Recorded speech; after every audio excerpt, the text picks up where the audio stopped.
नमस्कार, मैं श्वेता आपका न्यूज 100 लाइव टीवी में स्वागत करती हूं। तो चलिए रुक करते हैं आज की प्रमुख खबर पर।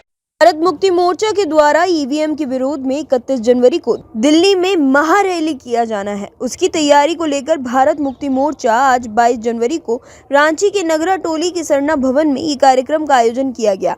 भारत मुक्ति मोर्चा के राष्ट्रीय अध्यक्ष का कहना है कि 31 जनवरी को पूरे देश भर से लाखों भारत मुक्ति मोर्चा के कार्यकर्ता केंद्रीय चुनाव आयोग पर विशाल महामोर्चा दिल्ली में किया जाएगा।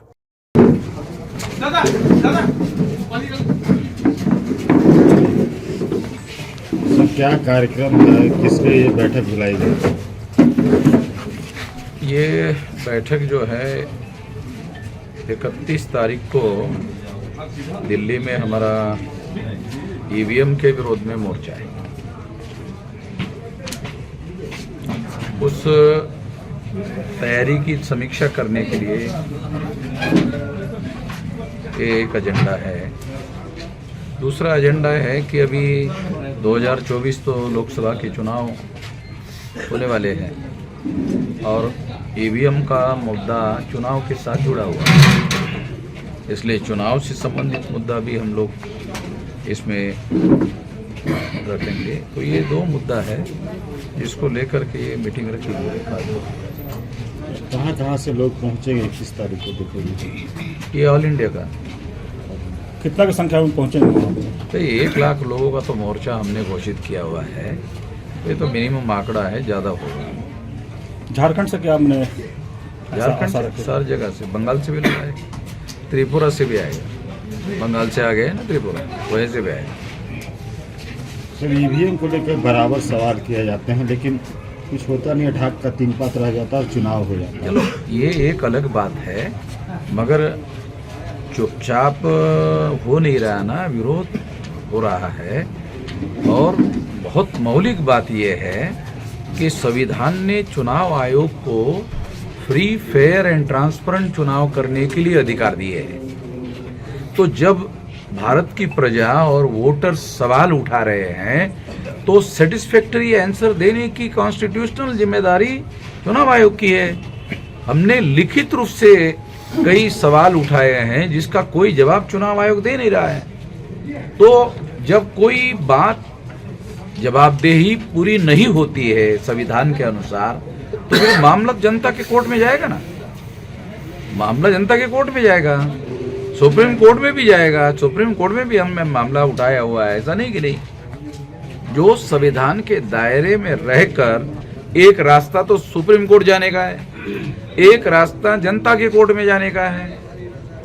ये दोनों रास्ते संवैधानिक तरीके से, तो हम दोनों तरफ लोगों को ये जानकारी दे रहे हैं कि भी ईवीएम मशीन के द्वारा जो संविधान ने गारंटी दी है, ये कोई साधारण अधिकार नहीं है। फ्री, फेयर एंड ट्रांसपेरेंट जो है ये मौलिक अधिकार, ये फंडामेंटल राइट है। ये फंडामेंटल राइट का वायलेशन हो रहा है। तो इसलिए ये अगर मान लो फ्री, फेयर एंड ट्रांसपेरेंट चुनाव नहीं होता है, जनता जिसको चुनना चाहती है उसको चुनकर नहीं दिया जाता है, और जिसको चुनना नहीं चाहती है उसी की सरकार आती है, तो फिर तो जनता का अधिकार तो लगभग समाप्त हो गए। फिर तो जनता के पास जो आखिरी हथियार है, आखिरी हथियार क्या है? लोकतंत्र में शांतिपूर्ण तरीके से बदलाव करने का अधिकार जनता के पास है। अगर यही अधिकार खत्म कर दिया तो फिर लोकतंत्र रहेगा कहाँ? ये ना मौलिक बात।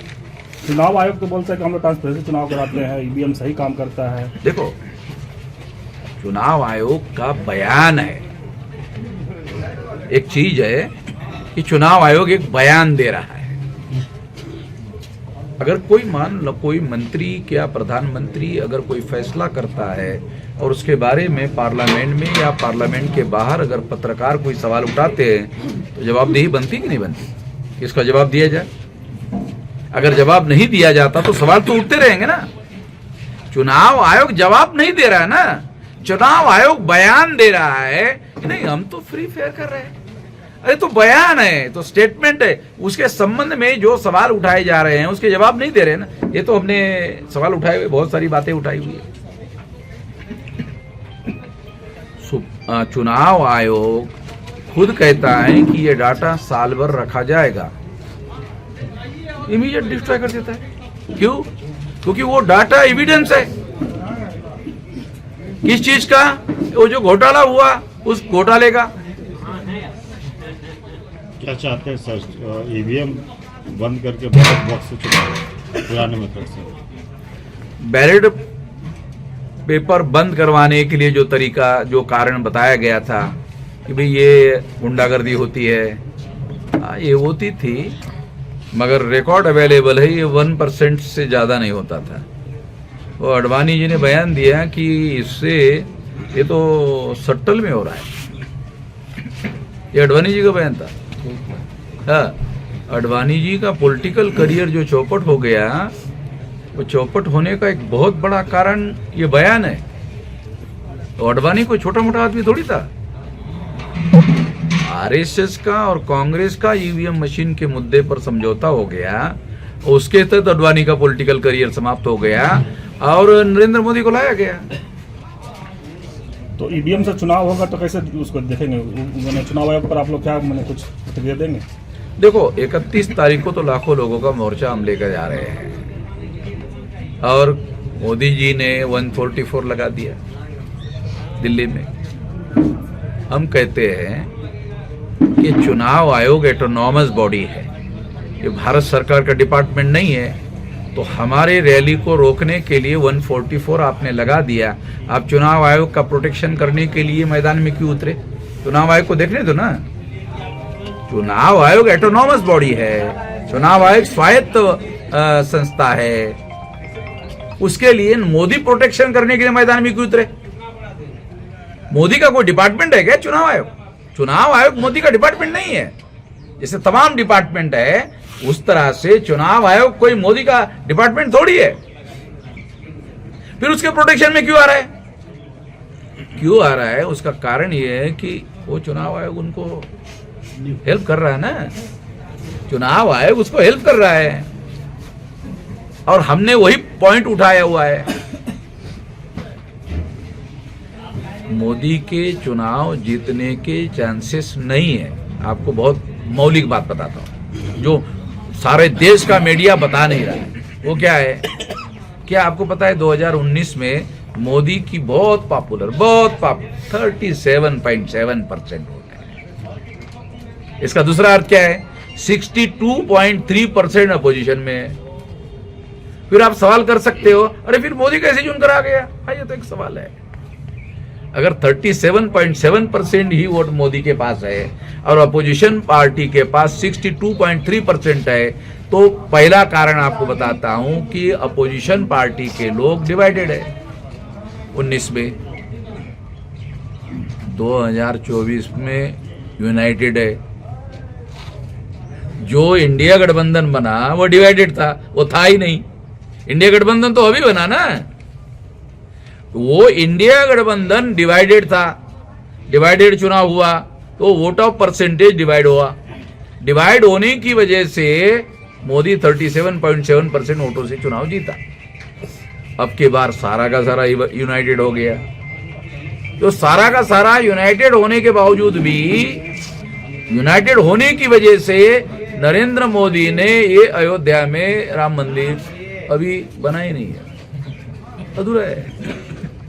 चारों शंकराचार्य बोले कि अशुभ लक्षण है, अधूरा मंदिर आधा बनने के बन रहा, आधा ही पूरा नहीं हुआ और अब उद्घाटन कर रहे। अरे आधे का थोड़ी ना उद्घाटन होता है।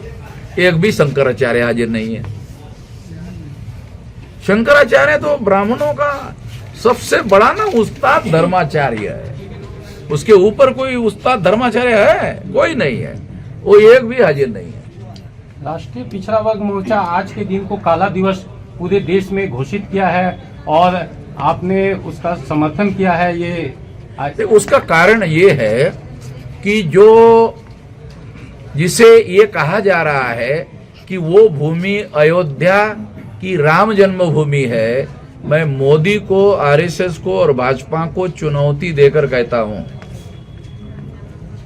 कि आप हमें बताओ कि अयोध्या शब्द उस भूखंड का नाम था, ऐसा कोई डॉक्यूमेंट्री एविडेंस दिखा सकते हो? मगर उस भूखंड का नाम बुद्ध भूमि है, उसका रिकॉर्ड है। बुद्ध ने वहां 16 साल निवास किया। 3000 भिक्षुओं का ट्रेनिंग सेंटर वो था, 3000 भिक्षुओं का।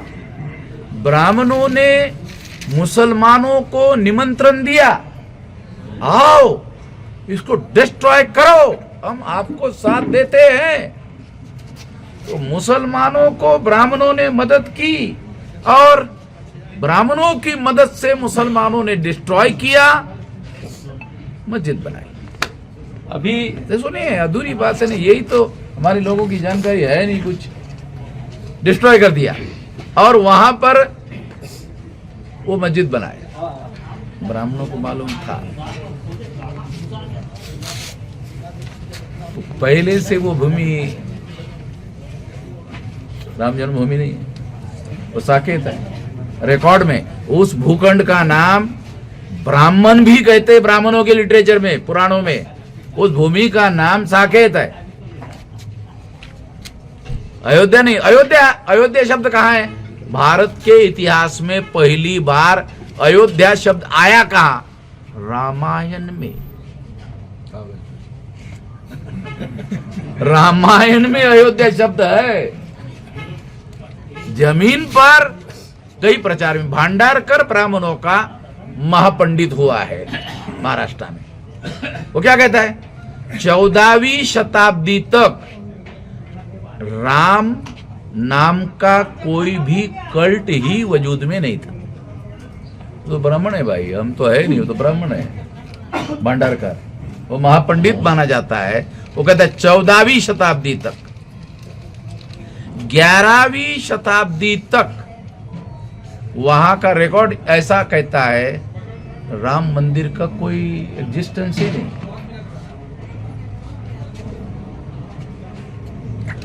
है ब्राह्मणों के पास। तो जो अपने को बहुत बड़ा विद्वान कहते रहते पंडित लोग हैं, ब्राह्मण लोग है, हमारे सवालों का कोई जवाब है पंडित लोगों के पास में? हिंदू मुसलमान करते रहते। अरे तो यहाँ तो हिंदू मुसलमान का मामला ही नहीं है, ये तो मामला अलग है। बौद्धों का कहना है कि कुबेर टीला और सुमेर टीला वो बौद्ध स्तूप है और वो बौद्धों का है। लेकिन न्यायालय ने जो निर्णय दिया उसमें बौद्धों को वो पार्टी स्वीकार नहीं किया और आस्था के आधार पे सुप्रीम कोर्ट ने निर्णय दिया और वो 5 जजों को भी आमंत्रित किया गया है। इस संदर्भ में सुप्रीम कोर्ट की वो जजों को आमंत्रित नहीं करेंगे तो वो सारे रिटायर्ड हो गए ना, अभी जज थोड़ी है। तो और संभवतः सारे ब्राह्मण है? अब वो आएंगे कि नहीं आएंगे इसकी कोई खबर आई नहीं है, निमंत्रण की खबर जरूर आई है। 2024 में अगर ईवीएम से चुनाव होता है तो आप 31 तारीख तक हम चुनाव आयोग इसमें क्या बदलाव करता है वेट कर रहे हैं, उसके बाद ही बोलेंगे। उसके बाद हमारी नीतियों में बहुत बड़ा बदलाव हम करेंगे कि अगर ये लोग शांतिपूर्ण तरीके से, संवैधानिक तरीके से अगर हमारी बात को मानने के लिए राजी नहीं है, मैं तो कहता हूँ तुम एडवांस टेक्नोलॉजी से कब हो गए भाई? अमेरिका से आगे हो गए हैं, जापान से, जर्मनी से, जिन्होंने मशीन बनाई वो ईवीएम नहीं उपयोग में ला रहे। उनका यकीन नहीं है कि ईवीएम मशीन के द्वारा फ्री, फेयर एंड ट्रांसपेरेंट चुनाव हो सकता है, इस पर उनका यकीन नहीं है। तुम्हारा क्यों है? जहां 70% लोग अशिक्षित लोग हैं, अर्धशिक्षित लोग हैं, उनको बताना पड़ता है वोटिंग वो बूथ पर, अरे ये यहाँ ऐसा बटन है यार, ये इधर ऐसा दबाओ लोगों को। कभी कभी तो वो अंदर वाला आदमी वो बीजेपी वाला दिखा देता है बटन, अरे यहाँ पर है। आप बोल रहे हैं जो गठबंधन बना है, इंडिया गठबंधन, तमाम विरोधी दलों का, वो क्यों नहीं सवाल उठा रही है उनका?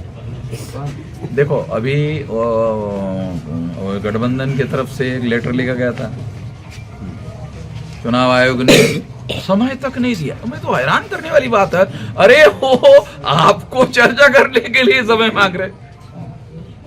आप कह रहे हैं, जैसे अभी आप कह रहे थे ना, नहीं हम तो free and fair and transparent. चलो अगर ये लोगों को वो समय देते तो यही वो सवाल पूछते कि आप बताइए तो फ्री फेयर एंड ट्रांसपेरेंट होता है करके। एक्सपर्ट लोग जाते हैं उनको बताते हैं। चुनाव आयोग ने कभी उस मशीन को सार्वजनिक रूप से सारे दुनिया वालों के सामने भी कोई भी आ जाओ और इसमें गड़बड़ी होती है करके दिखाओ, तो लोगों ने तो चुनौती दे दी है कि हम क्या करके दिखाते हैं। मैंने आप चुनाव आयोग पर सवाल उठा रहे हैं। चुनाव आयोग खुदा है। लोग दुनिया में खुदा पर भी सवाल उठा रहे हैं। नहीं उठा रहे? ऐसे तमाम करोड़ों लोग हैं जो है नहीं पर चर्चा करते रहते। तो जब वो खुदा पर लोग सवाल उठा रहे हैं, तो चुनाव आयोग खुदा ना है, खुदा तो है नहीं। परिचय बता दीजिए हमारा। अरे हमारा परिचय सारे देश को मालूम है। ये भाषा कोई भी नहीं बोलता भारत में, हम ही बोलते हैं केवल। इसका नाम वामन मेश्राम है और भारत मुक्ति मोर्चा के राष्ट्रीय अध्यक्ष है। ये बोली हम ही बोलते हैं, किसी की भी औकात नहीं है इस तरह की बोली बोलने की। अब कोई हमारे ऊपर केस भी नहीं करता है, और जज के सामने बताता मैं उसको। क्यों? बगैर सबूतों के कोई बात नहीं करता हूं। मेरा रिकॉर्ड बगैर सबूतों के कोई बात नहीं करने का है। ठीक है। बगैर लॉजिक के, बगैर तथ्य के, बगैर सबूत के मैं कभी कोई बात नहीं करता। धन्यवाद। खबरों में अब तक के लिए बस इतना ही। फिर होगी आपसे मुलाकात ऐसी किसी बड़ी खबर के साथ। तब तक के लिए नमस्कार और देखते रहिए न्यूज़ 100 लाइव टीवी।